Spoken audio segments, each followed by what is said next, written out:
This is what happens after the fall of France in 1940. The stuff that's basically in pink and red there are occupied directly by the Germans.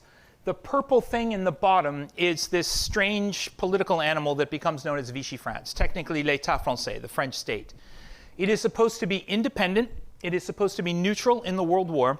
It maintained control over the French Navy, which was the second most powerful navy in Europe, and it retained control over the entire French Empire, which I'll show you in just a bit why that's so important.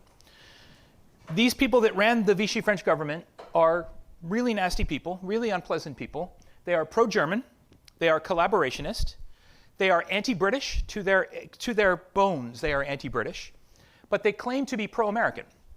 And many of them, including the head of the French state, Henri-Philippe Pétain, a general marshal in the First World War, had very good relations with American leaders. So I was kind of curious, what could possibly have been the theory of victory of this group of people that were simultaneously pro-German, pro-American, anti-British? How is that going to work? What do you think is going to happen when this is all over? So I went to France with an idea, I was going anyway, with an idea towards kind of maybe thinking about this, looking to see if anybody else had thought about this. And I had a dinner with a French friend of mine who told me, look, don't do this.